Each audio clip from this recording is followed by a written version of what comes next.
Hoy es la palabra de Salmos capítulo 23. El pasaje de hoy dice que Dios es como un pastor.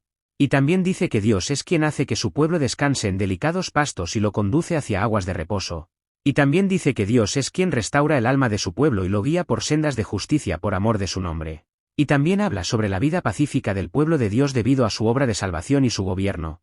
Y también habla sobre la vida bendecida del pueblo de Dios debido a su obra de salvación y su gobierno, y también habla sobre la vida eterna del pueblo de Dios debido a su obra de salvación y su gobierno. Entonces, ¿cómo lo dice? Hoy queremos investigar sobre esto y compartir la gracia. Primero, el pasaje de hoy dice que Dios es como un pastor. En el versículo 1 de Salmos capítulo 23 del pasaje de hoy, dice, Jehová es mi pastor, nada me faltará.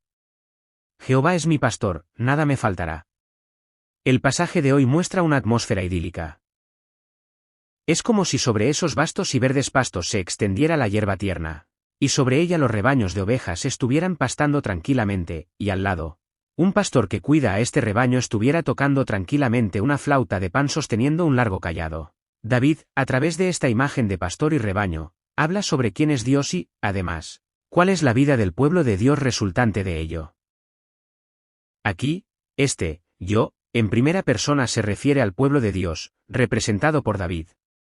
Además, aquí se compara a Dios con un pastor, que alimenta, cuida y cría al rebaño, y se compara al pueblo de Dios con ese rebaño.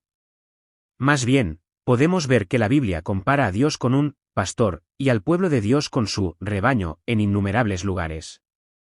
En Salmos 95, 7 también dice, porque Él es nuestro Dios, nosotros el pueblo de su prado, y ovejas de su mano. Nosotros el pueblo de su prado, y ovejas de su mano. Se expresa como si Dios fuera el pastor que cría a su pueblo, y el pueblo de Dios fuera como las ovejas de su mano. También en Juan 10, 11-15. Dice, yo soy el buen pastor su vida da por las ovejas. Yo soy el buen pastor, y conozco mis ovejas, y las mías me conocen, así como el Padre me conoce. Y yo conozco al Padre, y pongo mi vida por las ovejas. Yo soy el buen pastor, y pongo mi vida por las ovejas. Estas son palabras dichas por Jesús. Jesús se presenta a sí mismo como el buen pastor, es decir, como aquel que da su vida para salvar a las ovejas. De esta manera, podemos ver que la Biblia expresa a Dios, en innumerables lugares, como un pastor que cría ovejas, y a su pueblo como las ovejas que siguen a ese pastor. Entonces, ¿por qué es así? ¿Por qué Dios es como un pastor y el pueblo de Dios puede compararse con ese rebaño? Porque la imagen de un pastor que alimenta, cuida y cría a este rebaño encaja muy bien con la imagen de Dios que alimenta, cuida y cría a su pueblo. ¿No es así? ¿Qué es lo que hace este pastor? Podemos ver que este pastor cuida, protege y guía constantemente y sin cesar al rebaño que tiene a su cargo. Guía a las ovejas que lo siguen para que puedan pastar hierba tierna y saciar su vientre. Y también las guía hacia el agua para que puedan beber según sea necesario. Y también si la pata de una oveja queda atrapada entre rocas ásperas y no puede moverse, la saca de allí. Y si parece que la oveja está enferma, la examina aquí y allá para curarla. Podemos ver que, de esta manera, dedica toda su sinceridad y amor a ese rebaño. Por lo tanto, podemos ver que el rebaño que sigue a ese pastor y está dentro de ese pastor no tiene ninguna falta. Porque ese pastor conoce las necesidades de ese rebaño y las resuelve todas, las atiende y las cuida. Simplemente, si este rebaño tiene alguna incomodidad o carencia, solo tiene que llorar ante ese pastor. Entonces, ese pastor suministra y llena todo lo que esa oveja necesita. Esto es lo mismo con Dios. Podemos ver que Dios también cuida, protege y guía constantemente a su amado pueblo. Si ese pueblo clama y ora en medio de cualquier sufrimiento, tribulación o enfermedad, resuelve esos problemas, y en algunos casos, Dios se mueve antes que su pueblo y suple sus necesidades, y podemos ver que siempre los alimenta, los viste, los cuida y los llena para que puedan mantener su vida y vivir saludablemente mientras viven en esta tierra. Además, no solo eso, sino que suministra constantemente la palabra de Dios, que puede llamarse el alimento del Espíritu, y a través de esto, podemos ver que siempre los cuida. Los protege y guía para que ese pueblo pueda crecer bien en la fe, para que se conviertan en conocedores de Dios, o más bien, para que puedan vivir como pueblo de Dios de manera digna. Por lo tanto, el pueblo de Dios, o mejor dicho, el pueblo que está en Dios, no tendrá ninguna falta. Es decir, el pueblo de Dios que cree, sigue, confía y espera totalmente en Dios, o mejor dicho, que está dentro de Dios, no tendrá ninguna falta. Por supuesto, aunque se diga que van a la iglesia, una persona que actúa apartada de Dios o que no confía en Dios podría encontrarse en medio de carencias, sufrimientos y dificultades. Así como una oveja que actúa apartada de su pastor puede encontrarse en medio de peligros, sed y hambre en los que no había pensado antes. Sin embargo, el pueblo que sigue a Dios y está en Dios no tendrá ninguna falta. Porque Dios conocerá de antemano todas las necesidades de ese pueblo que lo sigue, confía y espera en él, y las resolverá, las atenderá y las cuidará. En segundo lugar, el pasaje de hoy dice que Dios es quien hace que su pueblo descanse en delicados pastos y lo conduce hacia aguas de reposo. En el versículo 2 de Salmos capítulo 23 del pasaje de hoy. Dice, en lugares de delicados pastos me hará descansar, junto a aguas de reposo me pastoreará. En lugares de delicados pastos me hará descansar, junto a aguas de reposo me pastoreará.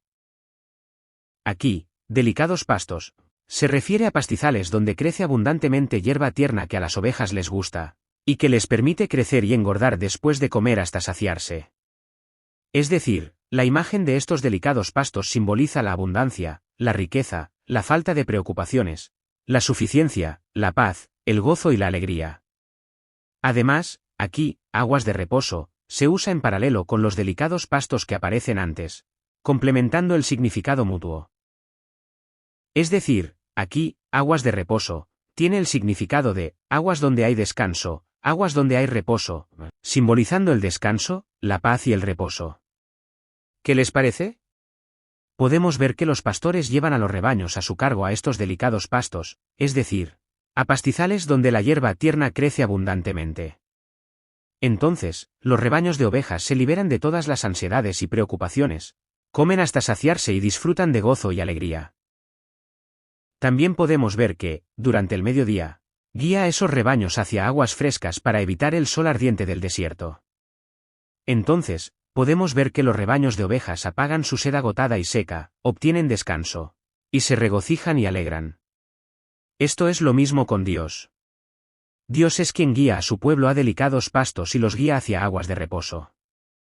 ¿Qué significa esto? Es decir, nuestras vidas en esta tierra transcurren para cualquier persona en medio de toda clase de dificultades, sufrimientos, tristezas y lamentos. Vemos que toda clase de inquietudes, ansiedades, preocupaciones, inseguridades y temores. Estas cosas no se apartan, y los suspiros, el desánimo, la desesperación y las lágrimas no se alejan. Diciendo, ¿qué comeremos, qué beberemos, o, dónde dormiremos? Además, toda clase de enfermedades, la vanidad de la vida y el temor a la muerte. Estas cosas acosan y hacen sufrir a la vida constantemente. Sin embargo, Dios es quien guía a este pueblo de Dios hacia delicados pastos y aguas de reposo.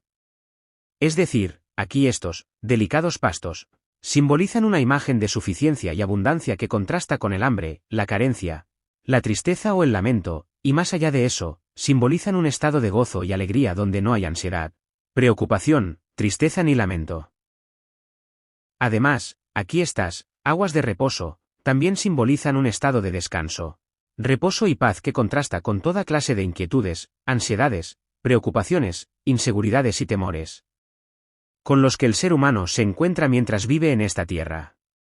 En una palabra, Dios es quien guía a su pueblo para que pueda vivir en medio de la suficiencia, la abundancia, el gozo, el descanso, el reposo y la paz, alejándose del hambre, la tristeza, el lamento o la inquietud. En tercer lugar, el pasaje de hoy dice que Dios es quien restaura el alma de su pueblo y lo guía por sendas de justicia por amor de su nombre. En el versículo 3 de Salmos capítulo 23 del pasaje de hoy. Dice, confortará mi alma, me guiará por sendas de justicia por amor de su nombre. Confortará mi alma. Aquí, confortará, significa, hacer volver, restaurar, y se refiere a devolver a su estado original algo que se ha desviado de su lugar. Es decir, Dios es quien hace volver y restaura el alma de su pueblo. ¿Qué significa esto? En el principio, los seres humanos fuimos creados a imagen de Dios. Sin conocer el pecado en lo más mínimo, éramos seres que rebosaban de santidad, amor, misericordia y justicia, asemejándonos al carácter y los atributos de Dios. Más bien, éramos seres que vivíamos para Dios, para la gloria de Dios, manteniendo una comunión de amor ferviente con Dios dentro de Dios. Según el propósito de la creación de Dios, éramos seres que vivíamos confiando en Dios, alabando y exaltando a Dios en obediencia a su palabra. Sin embargo, estos seres humanos se corrompieron y cayeron todos por haber cometido pecado. Debido a esto, ahora los seres humanos hemos perdido esa inteligencia y hemos quedado reducidos a seres ignorantes y necios que ni siquiera saben que Dios existe. Además, no solo eso, sino que nos convertimos en esclavos de Satanás y nos apartamos de Dios. Más bien, ahora nos hemos convertido en seres que viven cometiendo toda clase de iniquidades en esta tierra y terminan cayendo en esa perdición eterna. Ante esto, Dios planeó salvar a todo aquel que crea en su Hijo unigénito, enviándolo y haciendo que muriera derramando su sangre en la cruz.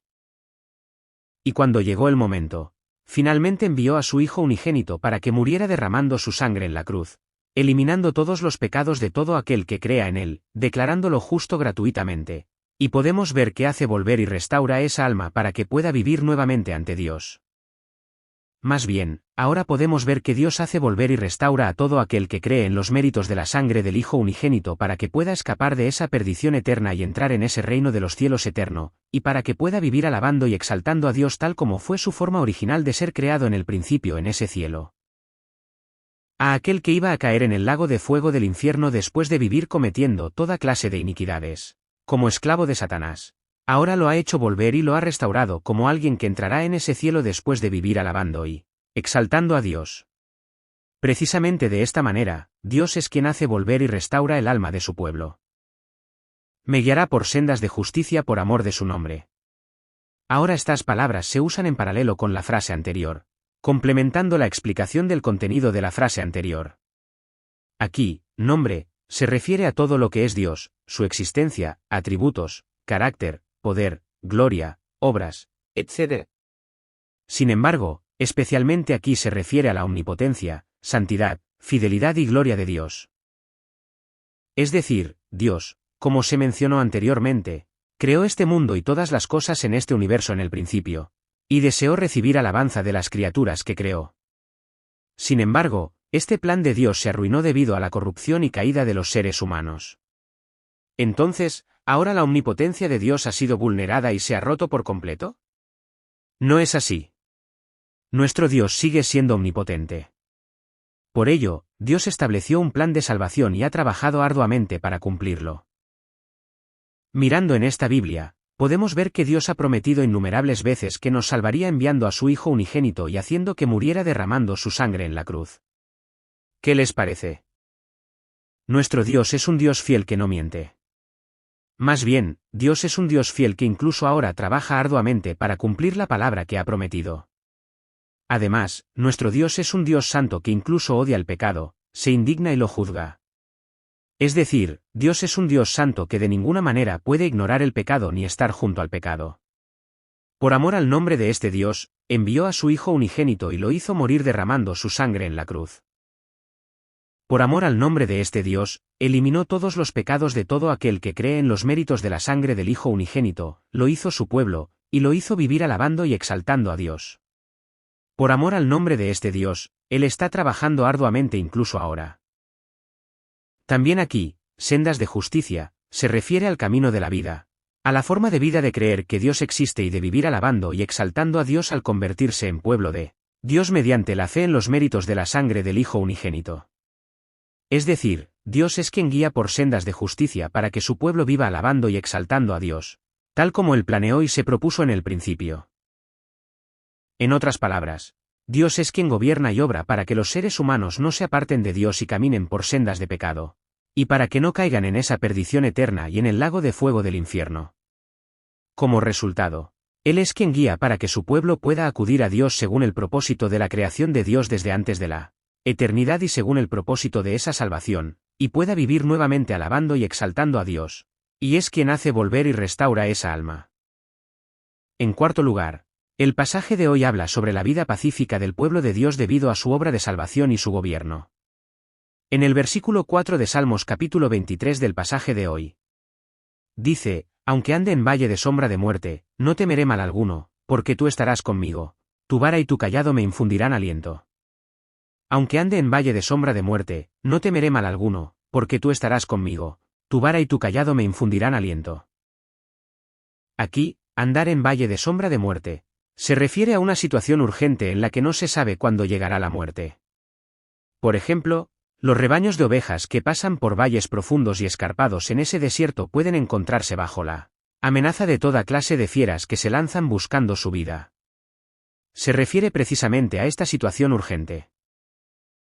Sin embargo, podemos ver que estos rebaños de ovejas no temen en lo más mínimo incluso en medio de esa amenaza a la vida. Es decir, incluso en una situación en la que no saben cuándo morirán. ¿Por qué es así? Porque el pastor que los cuida está con ellos. Más bien, es porque saben bien que ese largo cayado y la vara que sostiene el pastor en su mano los protegerán y los guardarán. Esto es lo mismo para el pueblo de Dios. El pueblo de Dios tampoco temerá mal alguno aunque ande por cualquier valle de sombra de muerte. ¿Por qué es así? Dice que es porque Dios está con nosotros. Así es. Podemos confirmar que Dios siempre está con su pueblo. Es decir, nuestro Dios me ha convertido en su templo a través del Espíritu Santo y siempre está conmigo dentro de mí. Por lo tanto, el pueblo de Dios que cree en esto puede vivir en paz sin temer el mal en cualquier situación o circunstancia. Más bien, esto es así incluso si se trata de una situación en la que mi vida pende de un hilo. Y se puede decir que es lo mismo incluso si se trata de una situación más urgente. Porque eso es la fe. Además, se dice que la razón por la que el pueblo de Dios no teme el mal en lo más mínimo, aunque ande por cualquier valle de sombra de muerte, es porque esa vara y ese cayado consuelan al pueblo de Dios. Aquí, esta, vara y cayado, simbolizan el cetro, ese, cayado, que simboliza el poder de gobierno que los reyes de antaño llevaban consigo. Es decir, esto simboliza el manejo y el gobierno de Dios. Además, aquí la palabra, me infundirán aliento, tiene el significado de consolar, y aquí tiene el sentido de protegerme y guardarme. Es decir, estas palabras significan que la razón por la que el pueblo de Dios no teme en ninguna situación es porque el manejo y el gobierno de Dios siempre están protegiendo y guardando al pueblo de Dios. Esto quiere decir, en otras palabras, que nuestro Dios es quien maneja y gobierna este mundo y todas las cosas de este universo según su voluntad. Más bien, significa que todas las cosas de este mundo están bajo el manejo y el gobierno de nuestro Dios. Es decir, todas las cosas con las que nuestra vida se encuentra y que padece en esta tierra se están llevando a cabo bajo el permiso de Dios. Si no fuera así, y si Dios no lo hubiera permitido, de ninguna manera habría ocurrido lo que estoy padeciendo. Por lo tanto, cuando el pueblo de Dios mira este manejo y gobierno de Dios, recibe un gran consuelo y obtiene gran fuerza y valor. Más bien, llega a vivir disfrutando de la paz sin temer en lo más mínimo. En quinto lugar, el pasaje de hoy habla sobre la vida bendecida del pueblo de Dios debido a su obra de salvación y su gobierno. En el versículo 5 de Salmos capítulo 23 del pasaje de hoy. Dice, aderezas mesa delante de mí en presencia de mis angustiadores, unges mi cabeza con aceite, mi copa está rebosando. Aderezas mesa delante de mí en presencia de mis angustiadores, unges mi cabeza con aceite, mi copa está rebosando. Aquí, mis angustiadores, se refiere a las fuerzas de Satanás que acosan y se oponen al pueblo de Dios. Además, aquí, mesa, tiene el significado de mesa de comida, es decir, simboliza un banquete. Además, aquí el hecho de ungir la cabeza con aceite se basa en la cultura de la antigüedad. Esto adopta la imagen de cuando se celebraba un gran banquete en alguna casa. Y los invitados de honor que eran invitados a ese banquete solían recibir la unción de aceite en su cabeza por parte del dueño. Esto tiene el significado de que el dueño exalta a esa persona que asistió al banquete como alguien muy honorable, y la recibe calurosamente. Además, aquí el hecho de que la copa está rebosando, también representa la imagen del dueño considerando tan honorable a la persona invitada que la atiende con esmero haciendo que toda la comida y bebida que consume rebose. Esto es lo mismo con Dios. Dios también trata a su pueblo de tal manera que prepara un gran banquete en presencia de sus enemigos. Y no solo unge su cabeza con aceite, sino que es quien derrama su copa hasta que rebose. Aquí, copa, Simboliza todas las bendiciones que le corresponden a esa persona y que recibe de parte de Dios mientras vive en esta tierra. Pero el hecho de que esta copa está rebosando, significa que Dios es quien derrama bendiciones abundantes sobre el pueblo de Dios hasta que rebosen. Así es. El pueblo de Dios vive en medio de numerosas persecuciones, amenazas y ataques de los enemigos mientras vive en esta tierra. Sin embargo, podemos ver que Dios definitivamente gobierna y obra para que el pueblo de Dios pueda vencer en medio de estas situaciones y para que pueda prosperar. Más bien, Dios es quien me exalta honorablemente ante la mirada de todos mis enemigos, y es quien me alimenta y me viste con cosas abundantes. Por lo tanto, el pueblo de Dios puede vivir incluso en esta tierra en medio de las abundantes bendiciones que Dios derrama hasta que rebosen. Finalmente, el pasaje de hoy habla sobre la vida eterna del pueblo de Dios debido a su obra de salvación y su gobierno. En el versículo 6 de Salmos capítulo 23 del pasaje de hoy, dice: «Ciertamente el bien y la misericordia me seguirán todos los días de mi vida, y en la casa de Jehová moraré por largos días». Ciertamente el bien y la misericordia me seguirán todos los días de mi vida. Aquí, el bien y la misericordia enfatizan el amor de pacto de Dios como un significado redundante. Entonces, ¿qué es el amor de pacto de Dios? Se refiere al asombroso amor de Dios que incluso envió a su único Hijo unigénito y lo hizo morir derramando su sangre en la cruz para salvarnos. Dice que ese amor de pacto de Dios siempre estará con el pueblo de Dios y siempre lo seguirá mientras viva en esta tierra. Es decir, este asombroso amor de Dios siempre estará con nosotros. Si el cuerpo del pueblo de Dios se debilita y cae, lo levantará; si clama y ora, lo escuchará y le responderá. Si algo le falta, lo suplirá; si está en medio de cualquier sufrimiento o tribulación, lo protegerá; cuando escuche la palabra, hará que la entienda y la comprenda; si parece que su fe flaquea, lo sostendrá firmemente; y finalmente, lo guiará para que nunca pierda la fe en los méritos de la sangre de Jesucristo y pueda llegar a ese cielo. Precisamente este bien y misericordia de Dios seguirán al pueblo de Dios sin falta y siempre mientras viva en esta tierra. Entonces, ¿cuál será el resultado? «Y en la casa de Jehová moraré por largos días». Normalmente, en la Biblia, la casa de Jehová, a menudo se refiere al templo donde se adora a Dios. Pero aquí no se refiere a ese templo, sino al reino de los cielos donde reside nuestro Dios. ¿No es así? Podemos ver que no hay ni una sola persona que entre en ese templo y resida allí para siempre. Por el contrario, el pueblo de Dios entra en ese reino de los cielos y mora allí para siempre. Entonces, ¿por qué, en lugar de expresarlo como reino de los cielos, desde el principio, se expresa deliberadamente como la casa de Jehová? Es para dar a conocer que ese reino de los cielos es el lugar donde Dios es el dueño, es decir, donde Dios maneja y gobierna todas las cosas según su voluntad. Por otro lado, es para dar a conocer que ese reino de los cielos es un lugar donde se vive junto a Dios cara a cara, como en una casa o como en un hogar, y donde rebosa el amor y la calidez de Dios. Más bien, se puede decir que es para decir que cuando el pueblo de Dios entre en ese cielo, morará precisamente en el regazo de Dios y vivirá alabando y exaltando. Además, aquí, moraré, se usa como un perfecto profético, indicando una certeza futura. Es decir, estas palabras significan que, debido a que el amor de pacto de Dios siempre estará junto a la vida de su pueblo, el pueblo de Dios entrará sin falta en ese cielo y vivirá alabando y exaltando a Dios por siempre. Jehová es mi pastor. Dios. Gracias. Se lo agradezco. Le amo. Dios, ¿qué es nuestro pastor? Le damos gracias por guiarnos a delicados pastos y junto a corrientes de agua. También le damos gracias por consolarnos para no temer el mal aunque pasemos por el valle de sombra de muerte, por restaurar nuestra alma y por guiarnos por sendas de justicia. Además, le damos gracias por habernos concedido una vida pacífica, una vida bendecida y una vida eterna. Denos la bendición para que podamos ser quienes siempre alaben y exalten a Dios agradeciendo por todas estas cosas. Bendigo y oro en el nombre de Jesús. Amén.